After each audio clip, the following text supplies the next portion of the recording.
Hey, thanks for joining us for another episode, if you will, of Executive Benefits Simplified. We're going to go around again here, Bobo.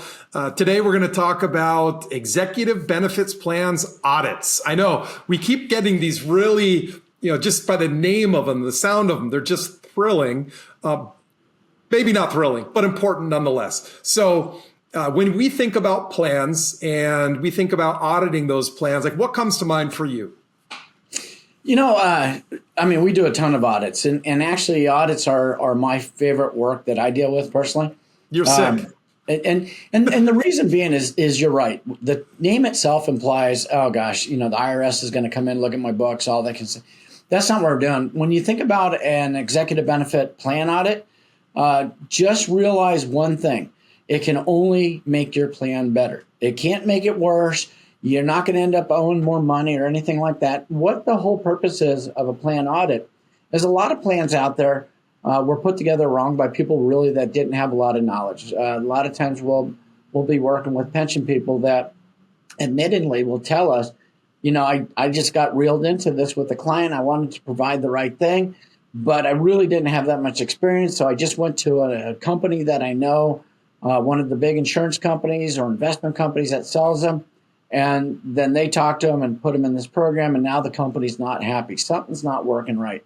Usually the number one thing that's not working right is the owners are looking at this going, it's made my cash flow more expensive, and it's nothing but cost to me.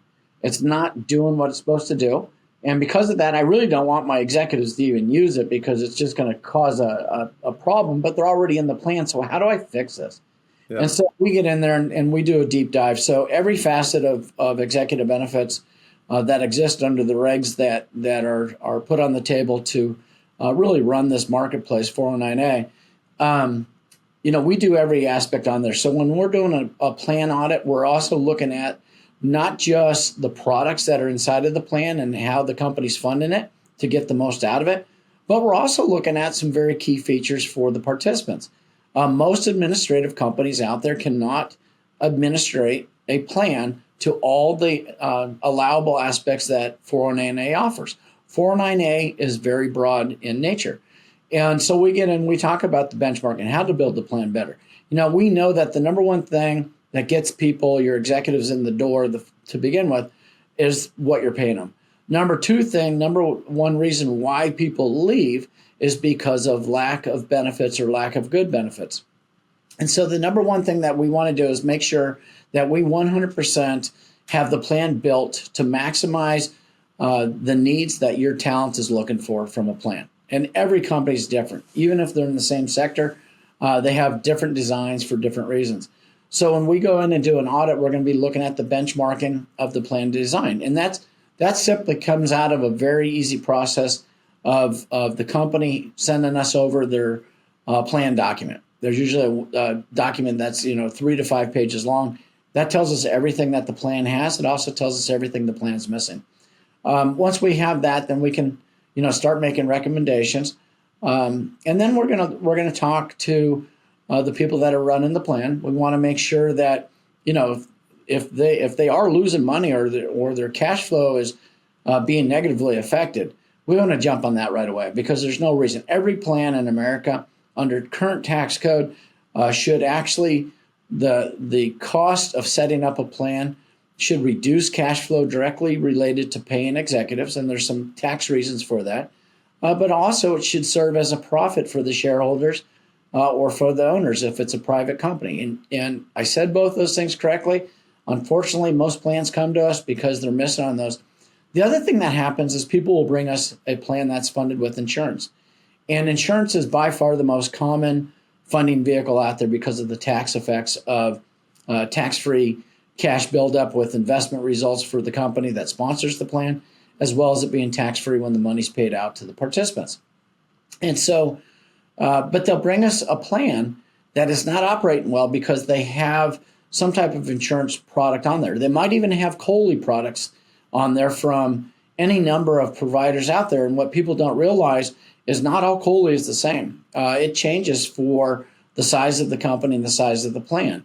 And if you're using the wrong COLI, it's going to be too expensive for the plan. It's going to eliminate all the potential cash value profits that should come out of the plan for you. And the other thing that we do is there's been a belief, and I think the market says this the most, is once you're in a plan, you can't change the funding product. That's garbage. You can change it anytime you want. And if it's not producing the type of results that you're looking for, then absolutely you should change it 100%. There are, and when I'm talking about making these changes effective for the companies that are sponsoring the plans, a smaller company that's utilizing these plans generally will find $2 to $3 million for the shareholders and for the owners or for the executives if it's returned back to the executives. Simply by doing the audit. And if it's a mid-sized company, it's generally going to find somewhere around $5 to $7 million on average. And larger companies, there's really no limit. And so these are very profitable endeavors to go in and to straighten out the plan. But it doesn't just find the money up front. It also finds the money every single year. We have a proprietary technology that we have. It's called a heat map. We take the census of participants or of eligible participants that are in a plan, and we run them through the heat map, and that compares every single funding vehicle that's available, period. And it comes out based on the company's demographics and the participants' demographics. It doesn't come up with a good solution. It comes up with the best solution that's available. And we look at that every single year with all of our clients to make sure the clients are always in not just a good product, but the best product, because we want them always to be saving those dollars, bringing them back to the company. We want to return it to the owners. We want them to feel good about offering the plan and the benefits. And then, of course, we utilize it, too, to maximize benefit payouts for the participants as well. There's a lot of benefits that actually usually are missed by participants because a plan is not put together and funded properly.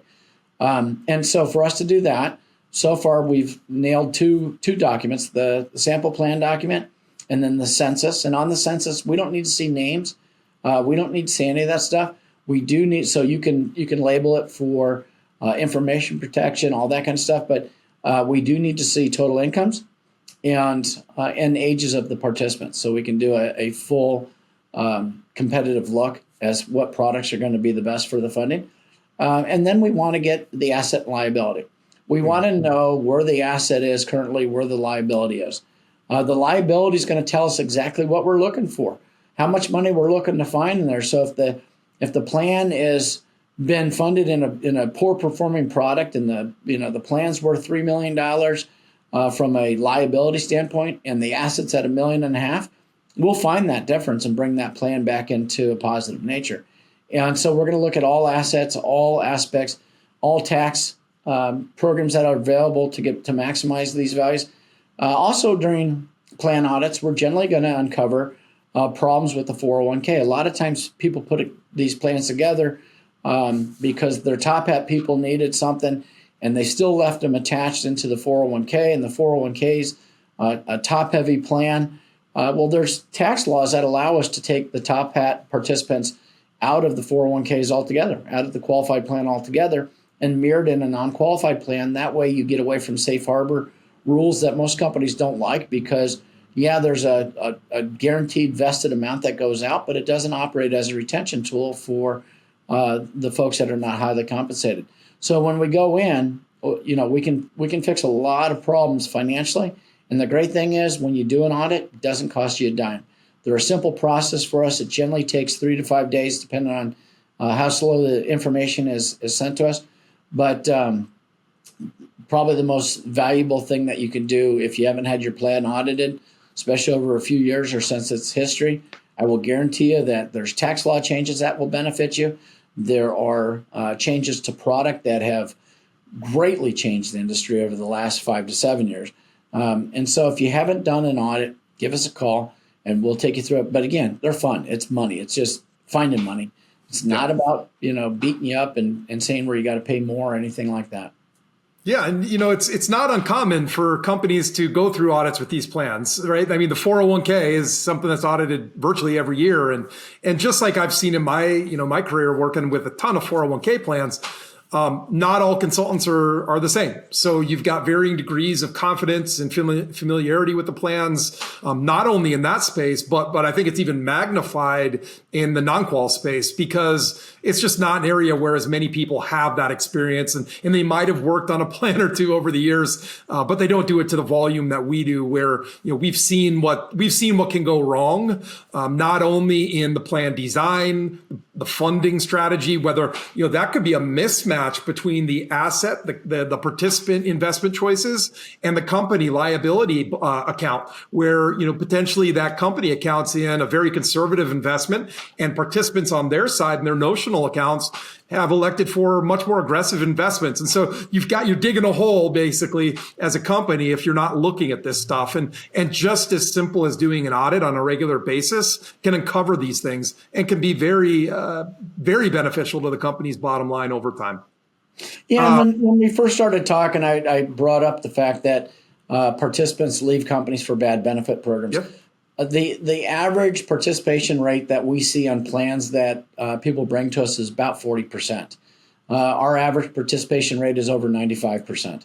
And it's because we make it easy. We make it easy for the people that are sponsoring the plans. There's a lot of confusion that goes into these programs.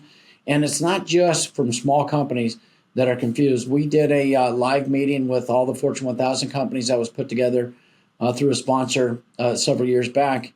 97% of those people that their sole job is to run benefits and these plans, 97% of them felt that they were less than 50% knowledgeable in the subject matter.